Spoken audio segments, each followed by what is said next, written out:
Hello Shawn, तुम burger लेकर सीधे घर चले जाना क्योंकि गाड़ी का टायर पंचर हो गया है। बुल्ली उसे बनवा रहा है, हमें आने में थोड़ी देर हो जाएगी। लेकिन बर्गर फ्रीज में मत रखना वरना सब ठंडे हो जाएंगे। तुम्हें अपना खाना हो तो खा लेना, मेरा और बुल्ली का छोड़ देना। शॉन बोला हाँ ठीक है बुल्ली, मैं बर्गर लेकर घर जा रहा हूँ, लेकिन ज्यादा देर मत करना वरना एक भी बर्गर बचेगा नहीं। तुम्हें पता है ना कि शॉन कितना बड़ा चटोरा है। बर्गर मेरे सामने रहेंगे तो मैं अपने आप को ज्यादा देर तक रोक नहीं पाऊंगा, समझ गया ना तुम। गुल्ली शॉन से बात कर ही रहा था कि तभी बुल्ली आ गया और कहने लगा चलो गुल्ली काम हो गया है। शॉन का फोन है क्या? बुल्ली बोला हाँ बर्गर मिल गए हैं उसे, वो घर लेकर जा रहा है। बुल्ली ने कहा गुल्ली तुम उससे कह दो स्कूटर चलाते हुए बात मत करो, एक्सीडेंट बहुत होते हैं इससे, और मौसम भी कुछ ठीक नहीं लग रहा है, जितने जल्दी हो सके घर चले जाओ। बुल्ली ने जो कुछ भी गुल्ली से कहा गुल्ली ने शॉन से बता दिया। लेकिन शॉन बोला गुल्ली तुम डरो मत, मैं सालों से स्कूटर चला रहा हूँ, मुझे कुछ नहीं होगा। और तभी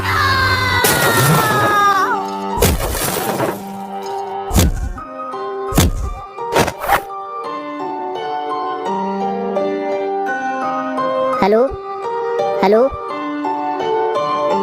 ये क्या हुआ? शॉन का फोन अचानक से स्विच ऑफ हो गया, बैटरी चली गई होगी उसकी। चलो गुल्ली शॉन के आने से पहले हमें घर पहुंचना होगा वरना हमारे बर्गर खतरे में पड़ जाएंगे। और फिर गुल्ली और बुल्ली दोनों अपनी गाड़ी की तरफ जाने लगे। गुल्ली बोला मुझे लगता है बुल्ली कहीं शॉन ने अपना फोन तो नहीं गिरा दिया। बुल्ली ने कहा हाँ हो सकता है गुल्ली, गाड़ी चलाते हुए बात करोगे तो ये तो होगा ही, मैंने मना तो किया था उससे। और इस तरह बातें करते हुए गुल्ली बुल्ली अपनी जीप लेकर वहाँ से चले गए। और इधर घंटों तक शॉन वहीं बेहोश पड़ा रहा और रात हो गई। और कुछ देर बाद जब बारिश की ठंडी बूंदें शॉन पर गिरी तब शॉन को होश आया और उसने चारों तरफ देखना शुरू किया कि वो तेज बारिश में कहाँ फंस गया है। तब शॉन को याद आया कि उसका एक्सीडेंट हुआ था, लेकिन वो तो दिन में हुआ था और अब रात हो चुकी है। इसका मतलब ये है कि मुझे यहाँ पड़े हुए कई घंटे हो चुके हैं। शॉन उठकर खड़ा हुआ तो उसे पता चला कि उसके पैर में तेज दर्द हो रहा है, उससे पैर में चोट लगी है, उसे किसी को मदद के लिए बुलाना होगा। लेकिन यहाँ आसपास तो कोई नहीं है। अगर शॉन को गुल्ली और बुल्ली की मदद चाहिए तो उसे अपना फोन ढूंढना होगा। और शॉन अपना फोन ढूंढने निकल पड़ा। अरे बाप रे, यहाँ तो इतनी बड़ी बड़ी झाड़ियाँ उगी हुई हैं, यहाँ मुझे फोन मिलेगा कैसे? चारों तरफ तो जंगल है, पता नहीं मेरा फोन हाथ से छूटकर कहाँ चला गया। काश मैंने गुल्ली की बात मान ली होती तो ऐसा नहीं होता। लगता है आज की रात मुझे इस जंगल में गुजारनी होगी, वो भी अकेले। गुल्ली बुल्ली भी मेरी मदद नहीं कर पाएंगे क्योंकि उन्हें पता ही नहीं है कि मैं कहाँ हूँ। और अपना ये स्कूटर भी टेढ़ा मेढ़ा हो गया है, अब मैं घर कैसे जाऊँगा? अरे रुको रुको, तुम भी मेरी आखिरी उम्मीद हो, रुक जाओ, मेरी मदद करो, मेरा एक्सीडेंट हो गया है, मुझे घर तक छोड़ दो, मैं तुम्हें पैसे दे दूंगा, रुक जाओ। अरे यार कोई भी मेरी मदद करने को तैयार नहीं है और अब हर वक्त दूसरों की मदद करने को तैयार रहते हैं। आज मुझे पता चला है कि ये दुनिया कितनी मतलबी है। अब मैं किसी से मदद नहीं मांगूंगा, बस बैठकर इंतजार करूंगा। मुझे यकीन है कि गुल्ली बुल्ली मुझे ढूंढने जरूर आएंगे और ये सब इस मनहूस गाड़ी की वजह से हुआ है। अगर ये यहाँ पर नहीं होती तो इस वक्त मैं घर पर बर्गर खाकर गेम खेल रहा होता। लेकिन अब कर भी क्या सकते हैं, जो होना था वो तो अब हो चुका और अब मैं और ज्यादा देर तक खड़ा नहीं रह सकता। मैं तो ऐसे डर रहा हूँ जैसे मेरे आसपास कोई डरावनी चीज मौजूद हो। अरे ये क्या है? ये तो किसी इंसान का सड़ा हुआ हाथ है, कोई गाड़ी के नीचे दबकर मर चुका है। ये जगह कुछ ठीक नहीं लग रही, मुझे यहाँ से निकल लेना चाहिए। लगता है यहाँ पर इससे पहले भी भयानक एक्सीडेंट हो चुके हैं। अच्छा हुआ मेरी जान बच गई। अब मैं गाड़ी चलाते हुए कभी फ़ोन पर बात नहीं करूँगा।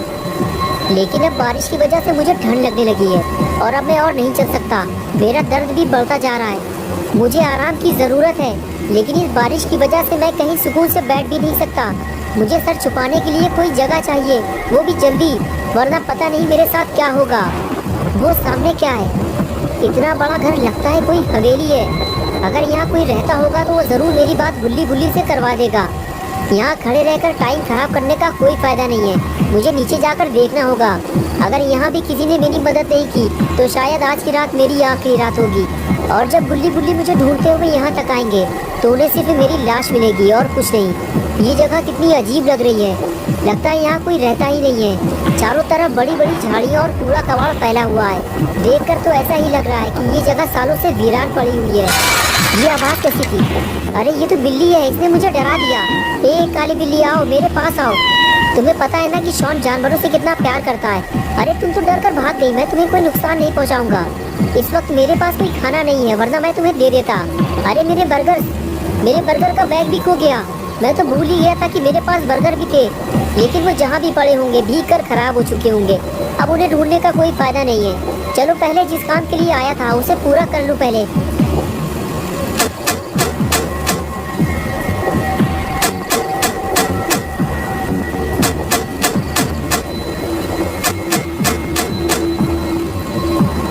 लगता है मैं गलत जगह आ गया हूँ। आज मुझे पता चला है कि छोटी सी लापरवाही से कितना बड़ा नुकसान हो सकता है। अब मैं रोने के अलावा कर भी क्या सकता हूँ। अरे ये क्या हुआ, गेट खुल गया।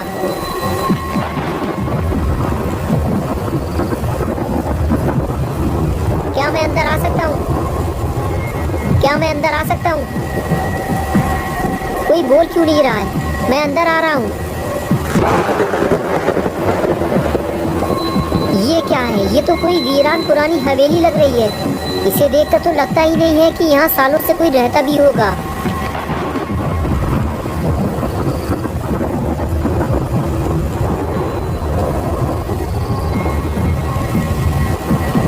अगर यहाँ कोई रहता ही नहीं है तो फिर आखिर ये गेट किसने खोला? देखो, अगर यहाँ कोई रहता है तो मेरी बात सुनो। मेरा नाम शॉन है और मेरा एक्सीडेंट हो गया है। मुझे मदद चाहिए। मुझे डराओ मत, बारिश बंद होते ही मैं यहाँ से चला जाऊँगा। ठीक है, अगर तुम नहीं बोलना चाहते हो तो कोई बात नहीं। वैसे भी बस मैं थोड़ी देर बाद यहाँ से चला जाऊँगा। मुझे लगा था कि यहाँ कोई मेरी मदद करेगा, लेकिन कोई भी मेरी मदद करने को तैयार नहीं है। कितनी डरावनी जगह है ये। बस कोई भूत न मिल जाए मुझे, वरना मेरी हालत खराब हो जाएगी। इसलिए मैंने गेट खुला छोड़ दिया है। अगर कोई भूत मिल गया मुझे तो मैं फौरन यहाँ से भाग जाऊँगा। लेकिन लगता है मैं कुछ ज़्यादा ही डर रहा हूँ। मुझे अपने डर पर काबू रखना होगा, क्योंकि मेरे पास इस हवेली में रुकने के अलावा और कोई रास्ता भी नहीं है। जो भी हो, लेकिन मुझे बारिश से बचने की जगह तो मिल गई। क्या बात है, लगता है किसी ने पहले से ही मेरे लिए बैठने और आग जलाने का पूरा इंतजाम कर रखा है। छोटा लाइटर तो मेरे पास पहले से ही है। चलो सबसे पहले मैं आग जला लेता हूँ। और ये लो, जल गई मेरी आग। बस अब गरम गरम चाय का इंतजाम भी हो जाए तो मज़ा आ जाता। लेकिन कोई बात नहीं, बारिश से बचने का इंतजाम तो हो गया।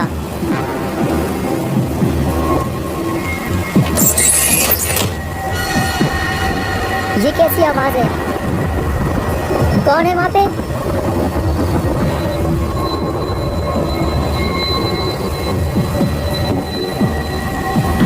तुम जो भी हो, मैं तुमसे डरने वाला नहीं हूँ, समझ गए तुम? शॉन ऊपर से दिखाना नहीं चाहता, लेकिन अंदर से वो बेहद डरा हुआ है। दोस्तों, क्या होगा अब शॉन का?